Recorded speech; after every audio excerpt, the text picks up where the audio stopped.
semideuses e semideusas, eu sou Maíra Laís e sejam bem-vindos a mais um vídeo. Pra infelicidade de alguns, felicidade de outros e indiferença da maioria, eu estou de volta pra agraciar vocês com a minha incrível presença nesse incrível canal que chegou a 5 mil inscritos.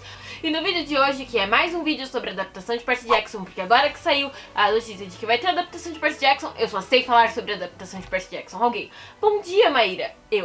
A adaptação de Percy Jackson. Pessoal, boa tarde, Maíra. Você sabia que vai ter uma adaptação de Percy Jackson? Maíra, como você está? Bem, porque vai ter uma adaptação de Percy Jackson. Então é isso. Então eu vou vir falar pra vocês coisas que não podem faltar na adaptação de Percy Jackson. Então bem, vamos lá.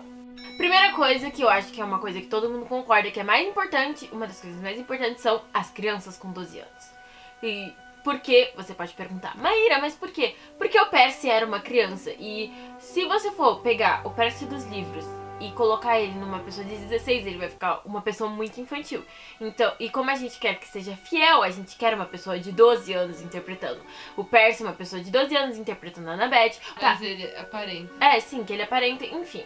Mas como não vou colocar... existem sátiras de verdade, vai ter que ser alguém de 12 anos. Vai ter que ser alguém de 12 ou 14 anos que ele é levemente um pouquinho mais velho, enfim.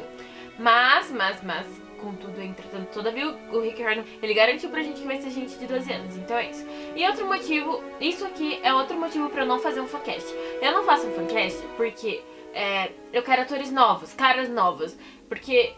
sei lá, eu quero um Percy que eu olho pra ele e vejo o Percy Jackson e mais ninguém além de Percy Jackson, pelo menos enquanto estiver lançando o Percy Jackson. Eu não quero olhar ele e falar, meu Deus, é o carinha do Gugu Cabret. Outra coisa que precisa ter na série é a quebra da quarta parede. Quebra da quarta parede seria o quê? Imagina a tela preta, aí começa com a voz do Percy. Olha, eu não queria ser um meio-sangue. E aí ele começa a falar e começa a série, o episódio. E aí, do nada, ele pensa em uma piadinha e aí o Percy aparece e fala a piadinha dele. Ele olha pra gente, tipo, pela câmera e fala, tipo assim, eu pensei nisso. Só que claro que eu não ia falar, porque no livro do Percy Jackson ele é narrado em primeira pessoa. E muitas vezes o Percy fala diretamente com os espectadores. Então, seria muito legal. E... pra quem já assistiu Ultimate Homem-Aranha, eu acho que então, qualquer animação de Homem-Aranha, principalmente Ultimate Homem-Aranha, se você assistiu Ultimate Homem-Aranha, eu te amo. Enfim, eu amo essa série. Então, enfim, é a única série que eu assisti inteira na vida. Mais ou menos. É mentira, mas eu já assisti, é uma das poucas, porque eu não assisti tanta série inteira assim na vida. Enfim, é incrível. Eu amo Peter Parker, eu amo Percy Jackson, eu acho que essa dinâmica ia funcionar muito bem na série. Outra coisa que está bem relacionada com a quebra da quarta parede é a narração do Percy. A gente precisa da narração do Percy. Não precisa ter o Percy olhando pra gente e falando isso, mas precisa ter a voz dele falando, tipo em How I Met Your Mother, que o Ted fala, crianças, eu vou contar uma história. Outra coisa que provavelmente alerta polêmica, mas não vai piscar aqui. Ela provavelmente vai colocar um não aqui, mas enfim, alerta polêmica, eu quero um Grover negro. A Marina falou no vídeo dela, que vocês deveriam conferir aqui, sobre os maiores efeitos Mandela do fandom. Se você quiser saber o que é efeito Mandela, clica aqui. Enfim, que o Grover, na verdade, é moreno e não ruivo, como muitas pessoas acham.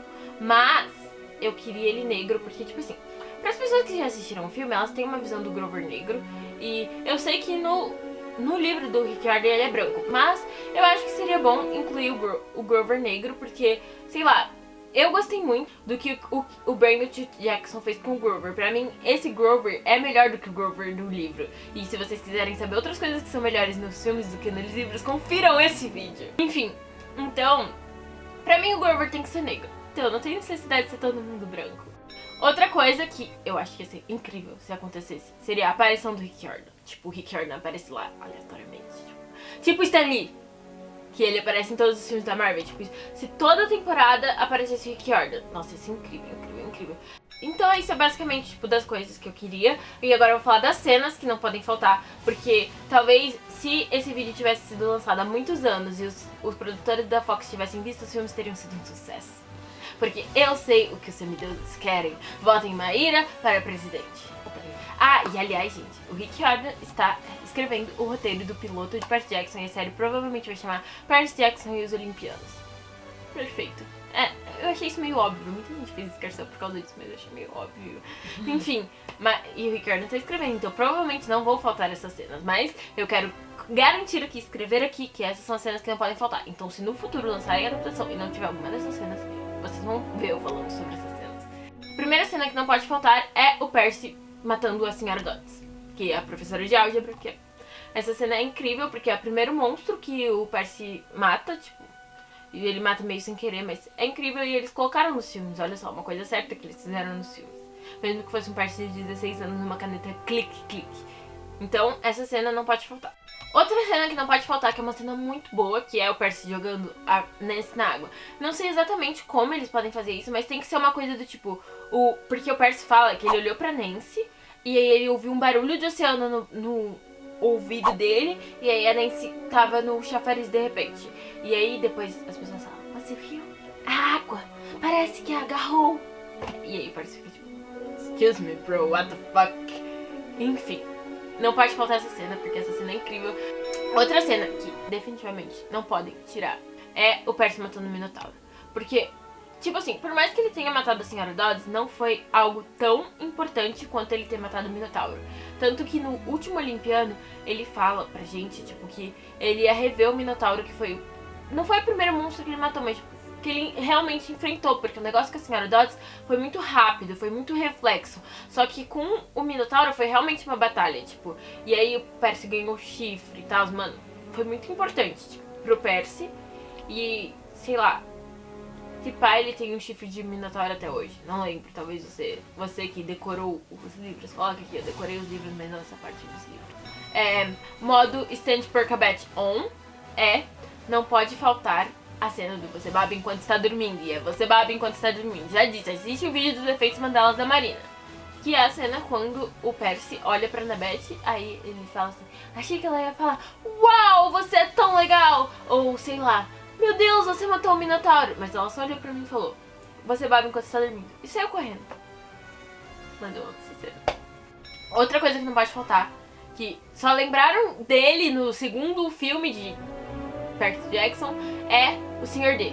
Mano, o Sr. D. Pra mim pode até colocar o mesmo ator. Aquele ator ficou um bom Sr. D, na minha opinião. Não, chega. Você não gostou? Eu não quero que nada seja, remeta àquele livro. Porque as pessoas vão falar, ai, tem a ver com o filme. Ai, será que é do mesmo universo? Não, tem que começar do zero, gente. Sinto muito. Nada de Logan Lerman como Poseidon. Nada de atores antigos fazendo os mesmos personagens. Porque tem que começar do zero. Porque senão as pessoas vão falar, ai, mas tem a ver com outro filme. Mas ele fez um bom Senhor D. Não, isso não é. Eu não tô questionando isso. Tá bom. Tanto faz pra mim quem vai interpretar o Sr. D, sinceramente. Mas precisa ter ele. Desde o primeiro filme, porque, sei lá, é o primeiro deus de verdade que o Percy conhece. E isso muda completamente a visão que ele tem sobre os deuses. E, mano, é muito bom. E o Percy tem que ser lerdo. Não tem graça se o Percy souber mais de mitologia do que a Annabeth. Outra coisa que não pode faltar é, no filme, todo mundo ficava vestindo armadurinha, assim. Os semideus não usam armadura o tempo todo. É como se eles estivessem na praia. Eles usam bermuda e a camisa do acampamento meio sangue. Então, pelo amor de Deus, não tira a camiseta do acampamento meio sangue. Disney, me escuta. Você vai poder vender muitas camisetas do acampamento meio sangue se você simplesmente colocar a camiseta do acampamento meio sangue. Obrigada de nada. Adeus. Beijos. E outra cena, mano. Podem tirar qualquer outra cena, mas não tirem essa, que é a do Senhor Supremo do Banheiro. Mano, essa cena é muito boa. Essa cena é perfeita. Que a Clarice vai lá mexer com o Percy, se achando a gostosona. Ela é gostosona, só que ela se acha mais gostosona que o Percy. E o Percy fala assim, não, você não é a gostosona, eu sou a gostosona. Você quer que eu coloque minha cabeça na privada? Então quer saber? Ah, você vai levar água! E aí ele explode o banheiro e deixa a Clarice, as duas amigas dela e a Annabeth completamente encharcadas. E a única pessoa que sai seca disso tudo é o Percy. Ele acha que a Annabeth tá puta, mas na verdade a Annabeth está com as engrenagens na cabeça girando para conseguir um plano pra próxima cena que não pode faltar, que é a Capture a Bandeira. Mano, Capture a Bandeira tem que ser exatamente do jeito que foi descrito. Tem que ser perfeita, essa cena é perfeita. Essa incrível batalha termina com o Percy sendo reclamado com um tridente na cabeça. O Percy não chega no acampamento e já sabendo que, com o Quirón já sabendo que ele é filho de Poseidon. O Quirón tinha as dúvidas, porém ele preferia não acreditar nisso por causa do Pacto dos Três Grandes, que tem que ter também. Ok, outra coisa que não pode faltar é o Oráculo. Por que o Oráculo é importante? Porque o Oráculo, ele é um dos personagens mais importantes. Porque ele falou a profecia que fez os Três Grandes fazerem um juramento. Porque o Oráculo tem toda a história do Luke e tal. Então o Oráculo é muito importante também porque ele dá as profecias e ele dá a famosa profecia. Você irá para o oeste e enfrentará o Deus que se tornou desleal, encontrará o que foi roubado e o verá devolvido em segurança, será atraído por aquele que o chama de amigo e no fim irá fracassar em salvar aquilo que mais importa. E sim, eu decorei, eu não precisei ler porque eu amo essa profecia. Outra coisa é, quando Percy é reclamado filho de Poseidon, todos os semideuses começam a evitar ele, menos o Luke. Tipo assim, ele continua estudando grego com a Annabeth, porém a Annabeth está puta. Por quê? Porque ela achou que quando o Percy chegasse, ela ia finalmente poder sair em uma missão com o Percy. Porém, pelo Percy ser filho de Poseidon, ela achou que ele não ia mais sair pra uma missão porque ele era muito poderoso e iam tentar proteger ele. Então, sempre que ela tá estudando grego com o Percy, ela fica, mas que droga, porque ele precisava ser filho de Poseidon. É exatamente isso, gente. Não literalmente essas palavras, mas é exatamente isso. Então, o Luke é a única pessoa que sobra falando com o Percy. A própria amizade dele com o Percy faz com que o plot final, que precisa ter também, seja muito importante. A próxima coisa importante que colocaram no filme também, mas de uma forma completamente mal organizada, foi a Medusa. Muito bom. Essa cena é muito boa. É, tipo, muito boa. Outra cena que eu tive que discutir um pouco com a Marina pra arrastar ela aqui, mas eu acho importante, é a do arco de C.T. Lewis. A cena do arco de C.T. Lewis, que ele enfrenta a Equidna, que é a mãe dos monstros, que é uma das monstras mais poderosas. Aí o Percy pula do arco, caindo na água, ele acha que ele vai morrer, só que é a primeira vez que ele realmente percebe os poderes dele dentro da água, tipo, que ele consegue respirar debaixo d'água, e ao mesmo tempo é a primeira vez que ele vê que o pai dele tá se importando alguma coisa com ele, porque ele enviou uma náiade que entrega pra ele as pérolas pra ele conseguir sair do mundo inferior. Então isso também, tipo, é bem importante, eu acho importante e que não pode faltar. A próxima cena que não pode faltar é o carrinho do Cupido. Ops, carrinho do amor. Aqualândia, gente.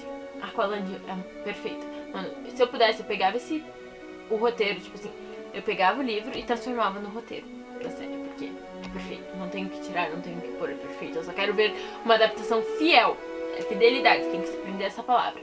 Mas a cena do carrinho do amor é perfeita, porque o Ares pede pro Percy pegar o escudo dele lá no carrinho do amor, e o Ares sabe que tem uma armadilha, só que eles não sabem, e aí eles quase morrem. Se não fosse pelo Grover, eles teriam morrido. Mas no final dá tudo certo. O que nos leva à próxima cena, que é Ares lutando contra o Percy. Que isso é depois de que eles já voltam no mundo inferior. E aí o Percy descobre que o Ares estava por trás disso. É um dos plot twists do livro, não é o plot twist do livro, que a gente descobre que o Ares tinha enganado o Percy pra ele acidentalmente levar o raio pro Hades, só que na verdade ele não queria, e que também Hades não era o vilão, porque Hades só queria o elmo dele, ele não queria o raio mestre. Então, ele só queria o elmo dele, que tava com Ares, e aí o Percy luta contra o Ares. E aí você deve estar se perguntando como ele conseguiu lutar contra o deus da guerra. A questão é que ele pegou de surpresa, porque os deuses, no geral, eles são muito presunçosos. Tipo, eles acham que nenhum mortal consegue derrotar eles. Isso é verdade, mas o Percy pegou ele de surpresa e a luta não chegou a acabar por causa que uma grande sombra apareceu assim, que assustou o Ares foi embora. E outra coisa também é que só tinha três pérolas. Quando entregaram as pérolas pra ele, era só pra ele, pro Grover e pra Annabeth. E ele deixa a mãe dele lá porque isso se remete ao verso da profecia. E no fim, irá fracassar em salvar aquilo que mais importa.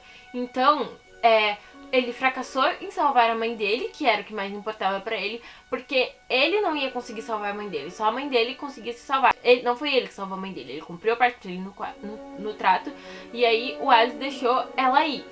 E aí, a partir disso, ela tomou as rédeas da vida dela, ela conseguiu transformar o Gabe cheiroso em estátua, voltar a fazer faculdade. E outra coisa que não pode faltar, eu não sei, vocês já devem saber, mas é o plot twist do Luke, que é um plot twist incrível, porque mano, é muito bem construído esse plot. É muito, muito bem construído. Não é muito bem construído?